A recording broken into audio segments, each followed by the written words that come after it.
नमस्कार, आप देख रहे हैं वीके न्यूज और मैं युधिष्ठिर उपाध्याय। कृषि कानूनों को वापस कराने की जिद पर लगभग 2 महीने से राजधानी दिल्ली को घेर कर बैठे कुछ किसान संगठन धरना छोड़ने के लिए तैयार ही नहीं है।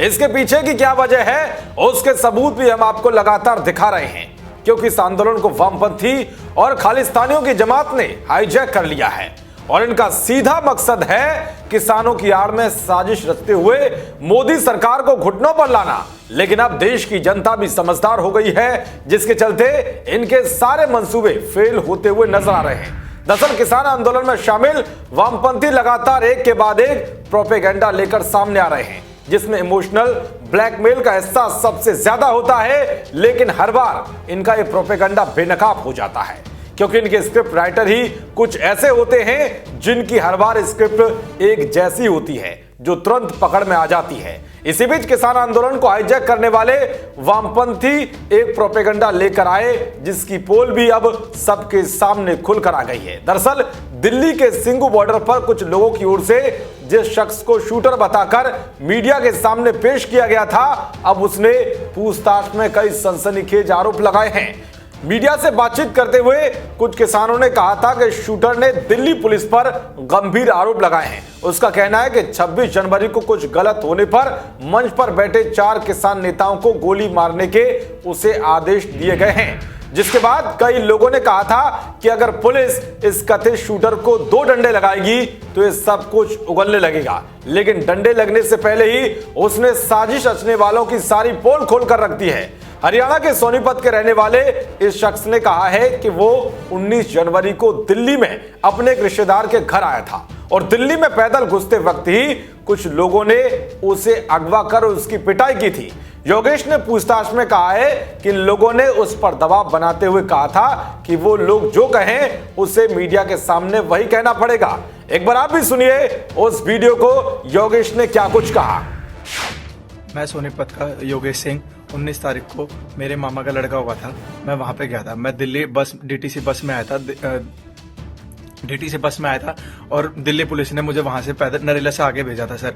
19 तारीख की शाम को 4:30 बजे मैं वहां पे कुंडली एरिया में जा रहा था, तो उन्होंने मुझे ये कहा, मैंने उनको सिर्फ इतना झूठ बोला कि यहाँ पे कोई लड़की छेड़ रहा है। हालांकि वहां कोई छेड़ रहा था, उनको ये लगा कि इन्होंने मुझे छेड़ा है, ये लड़की को छेड़ रहा है। उन्होंने मुझे लेके गए, उन्होंने फिर मुझे कैंप में ले जाके उन्होंने पहले मुझे मारा, काफी मारा, पैंट वैंट उतार के काफी मारा। फिर मुझे ट्रॉली में उल्टा लटका के बेल्टों से मारा। फिर उन्होंने अगले दिन उन्होंने मेरे से ये कहा, जो हम बोलेंगे वो करेगा। मैंने कहा ठीक है सर। फिर उन्होंने मुझे मारने के बाद फिर उन्होंने खाना वाना खिलाया। उन्होंने फिर ये कहा, हम जैसे जैसे बोलेंगे वैसे वैसे तुझे बोलना है। फिर उन्होंने मुझे रात को मारने के बाद दारू पिलाई। उन्होंने फिर मेरे से वीडियो बना के फिर मुझे अगले दिन वहां पे बिठाया। ठीक है, उन्होंने बोला जैसे जैसे हम बैठेंगे। मेरे साथ 4 लड़के और पकड़े गए थे, एक का नाम सागर था और एक का नाम मुझे पता नहीं है। सागर ने मुझे ये कहा था कि यार मैंने कुछ कर भी नहीं रखा, तब भी मुझे मारे। वो जैसे ना जैसे करके भाग गया था। फिर अगले दिन जैसे मैं उठा, उन्होंने मुझे ये बताया कि हमने तो उसको मार दिया, अब तेरे को छूटना है नहीं छूटना। फिर उन्होंने मुझे ये कहा कि जैसा हम बोलेंगे वैसा करना है तुझे। फिर उन्होंने अगले दिन फिर मारा मुझे दारू पी के। अगले दिन फिर दूसरे जब लड़के को मारा, बोला कि जैसे ही इसको मार रहे हैं वैसे तेरे को मारेंगे अगर तूने जैसे हमको नहीं बोला। फिर मैंने उनको ये कहा, मैंने 112 नंबर पे भी कॉल मिलाया। मैंने उनको कहा कि मेरे को पुलिस के हवाले कर दो। उन्होंने बोला हम किसी के हवाले नहीं करेंगे, हम अगर मारते हैं तो हम किसी को बताते भी नहीं, मार काट के फेंक देंगे और पता भी नहीं लगेगा। उनके पास वो लड़के हैं जिनके पास पहले कंप्लेंट भी है और उन्होंने पाइपों से जिस लड़के को मारा वो अधमरी हालत में, उसको उठा के लेके गए हैं वहां से, ट्रॉली में भी रखा था। फिर एक रात जो वहां पे 2-4 लड़के हैं, उन्होंने मुझे काफी मारा था, इतना ज्यादा कि दारू पिला के।